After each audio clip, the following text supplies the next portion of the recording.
এই সব কিছুকে টাটা বলে আমরা আমাদের বাড়ির দিকে এগিয়ে যাই। মানে দেখো ভিউটা তোমরা। আমরা গুয়াহাটি পৌঁছে গেছি। আমাদের লাঞ্চে আছে ভাত। পাক্কা 2 ঘন্টা পর ট্রেনটা ছাড়লো। গুড মর্নিং বন্ধুরা। শিলং বলবো না মেঘালয় বলবো না আমাদের ট্রিপ বলবো, সব কিছুকে টাটা করে অ্যাটলিস্ট আমরা বাড়ি ফেরার দিকে এগিয়ে যাচ্ছি। হ্যাঁ, আমাদের ট্রিপ কমপ্লিট। মনটা খুব খারাপ লাগছে। আসার আগে প্যাকিং করাটা মজাই আলাদা ছিল, আর যাওয়ার সময় প্যাকিং করা মানে মনের মধ্যে একটা কষ্ট কষ্ট ব্যাপার থাকেই। তো ঠিক আছে, বাড়ি ফিরছি। শ্যাডো আছে, তোমাদের চুনু ভাই ওয়েট করছে আমাদের জন্য। কিন্তু যেটা ভেবেছিলাম সবার জন্য কিছু না কিছু গিফট কিনবো, কিন্তু কিচ্ছু কিনতে পারলাম না, বিকজ এখানকার প্রাইস অনেকটা হাই। আর কাল আমার খুব শরীরটা খারাপ করে গেছিলো, তোমরা লাস্ট ব্লগে দেখতে পাচ্ছ। আর সকালবেলায় স্নান টান করে রেডি, এখন বাজছে 6টা 10। আর চলো, এই সুন্দর রাস্তা, এই সুন্দর পাহাড়, এই সব কিছুকে টাটা বলে আমরা আমাদের বাড়ির দিকে এগিয়ে যাই। অবশ্যই আসবো, নিশ্চয়ই আসবো। খুব ভালো লেগেছে জায়গাটা, দেখা যাক। এরপরে তো আবার তো নেক্সট ডেস্টিনেশন আছে, ঘোরা তো শুরু। মানুষ মাত্রই তো ঘুরে বেড়াবে। আর তোমরা জানো আমাদের পায়ের তলা অলওয়েজ সর্ষে লেগেই থাকে, সবসময় ঘুরেই বেড়ায়। আমরা বেরিয়ে গেলাম। আর সত্যি মনের মধ্যে একটা কোথাও একটা কষ্ট তো আছেই, বাট তার মধ্যেও ভালো লাগাটাকে নিয়ে এগিয়ে চলছি। বাড়ি ফেরার ভালো লাগা, সবাইকে কতদিন দেখিনি।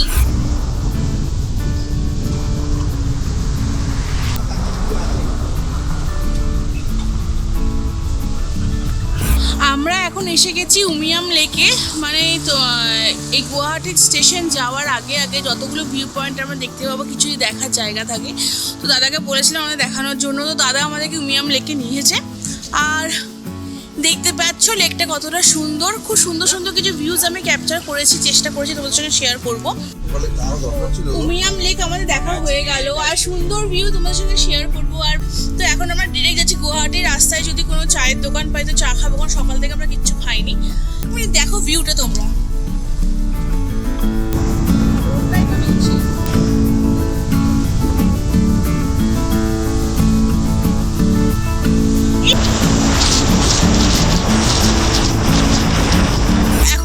চায়ের দোকানের সামনে দাঁড়িয়েছি, চা খাবো। ছোট্ট একটা ব্রেক নিতে চলে এসেছি কফি খেতে। আর বাকিরা সবাই লাড্ডু মিষ্টি খাচ্ছে, বাট আমরা সকালবেলায় কফি বা চা না হলে দিনটা শুরুই হয় না। তো এই হয়েছে আমাদের কফি, আমি খাচ্ছি, বাবাই কফি খাচ্ছে, আর এরা খাচ্ছে মিষ্টি। আর এদিকে সঞ্জীব খাচ্ছে কফি, বাকিরা সবাই খাচ্ছে মিষ্টি। আর এই কফি টফিকে এবার ডিরেক্ট গুয়াহাটি স্টেশন। অনেকটা এখনও ট্রাভেল করতে হবে, অনেকটা এগোতে হবে।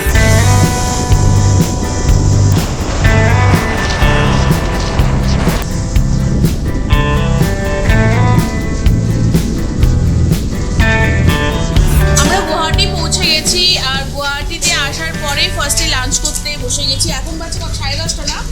তো আমাদের লাঞ্চে আছে ভাত। এটা এটা এটা কি দাদা? এটা সবজি ঝোল, একটা ডাল, একটা মিক্স ভেজ, এখানে সালাড আছে, গ্রিন চাটনি, পাঁপড়, আর মাছ আসছে। তো এখন আমরা তাড়াতাড়ি করে লাঞ্চটা কমপ্লিট করে স্টেশনে গিয়ে ওয়েট করবো, কারণ এখনও প্রায় 2 ঘন্টার মতো এক্সট্রা টাইম আছে আমাদের হাতে।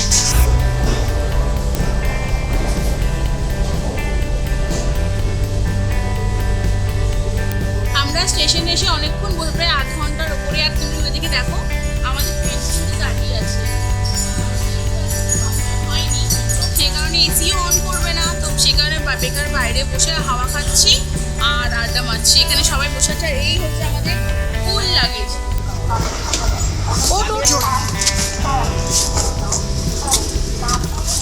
কি গরম আমাদের সামনের দিকে।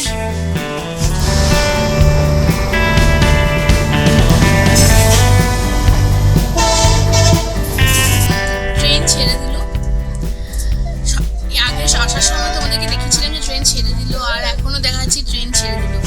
তখন ট্রেন ছেড়ে দেওয়ার মধ্যে একটা এক্সাইটমেন্ট কাজ করছিল যে হ্যাঁ আমরা ঘুরতে যাচ্ছি। আর এখন ট্রেন ছেড়ে দেওয়ার মধ্যে একটা দুঃখ উইথ ভালোবাসা বা ভালো লাগা বলতে পারছি। কারণ কি, প্রথমত দুঃখ লাগছে বিকজ ট্রিপ শুরু ট্রিপ শেষ। আর ভালো লাগা হচ্ছে যে হ্যাঁ অনেক কিছু মেমোরি নিজেদের মধ্যে ইনট্যাক্ট করে নিয়ে যাচ্ছে, অনেক রিফ্রেশমেন্ট নিজেকে করে রিফ্রেশ করে আমি বাড়ি ফিরছি। আর ভালোবাসা, বাড়ি ফিরছি।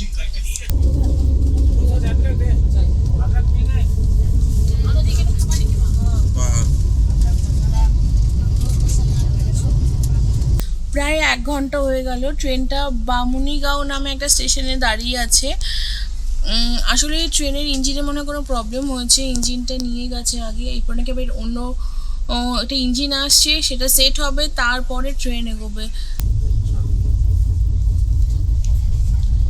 পাক্কা 2 ঘন্টা পর ট্রেনটা ছাড়লো। এই দেখো, মানে এই 2 ঘন্টা যে বসে দেখা যে কতটা ধৈর্যের পরীক্ষা আমরা সবাই দিলাম, এটা ভাবা যায় না। 4 ঘন্টা আগে, মানে সকালবেলায় 4 ঘন্টা আগেও আমরা ঠান্ডায় কাঁপছিলাম, আর 4 ঘন্টা পর গরমে মানে দগ্ধ হচ্ছি। মানে সত্যি সময় আর দূরত্ব কতটা নেচারকে চেঞ্জ করে দেয়, কতটা অ্যাটমসফিয়ারকে চেঞ্জ করে দেয়, তাই না? আর একটা জিনিস তোমাদের ওদেরকে দেখিয়ে দিয়ে আসি চুপি চুপি। আর এই হচ্ছে আমাদের টিমের অবস্থা, মানে বুঝতে পারছো সবার কি সিচুয়েশন। আমরা এখন দেখো চা বাগানের সামনে দিয়ে যাচ্ছি।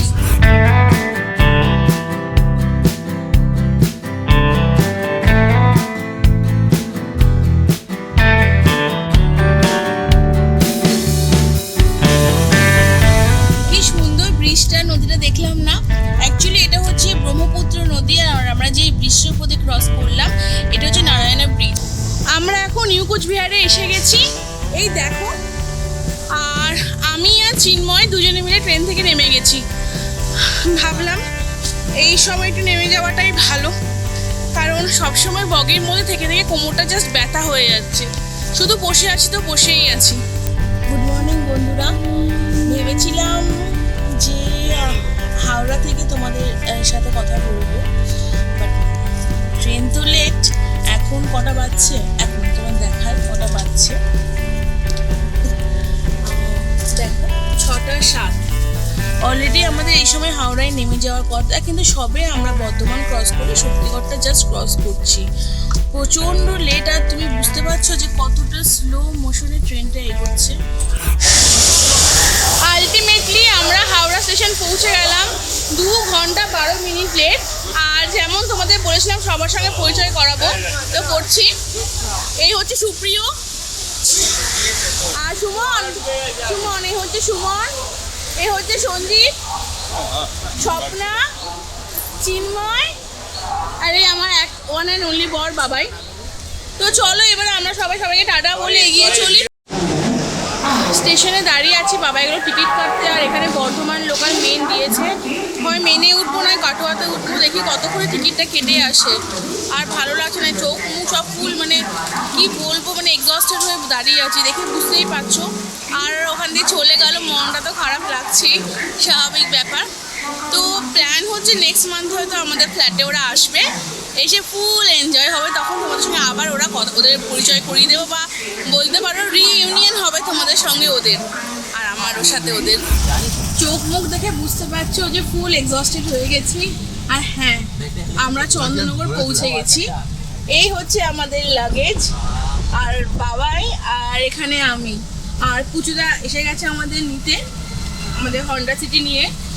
তো চলো এই ব্লগটাকে আর কন্টিনিউ করছি না। শিলং ট্যুরটা তোমাদের কেমন লাগলো, কতটা কভার আপ করতে পেরেছি, কতটা তোমাদেরকে দেখাতে পেরেছি, সেটা তোমরা অবশ্যই জানিও কমেন্ট করে। আর ভালো লাগলে অবশ্যই লাইক শেয়ার সাবস্ক্রাইব করো। তো ভালো থেকো, দেখা হবে নতুন দিনে নতুন একটা ব্লগে। Tata bye.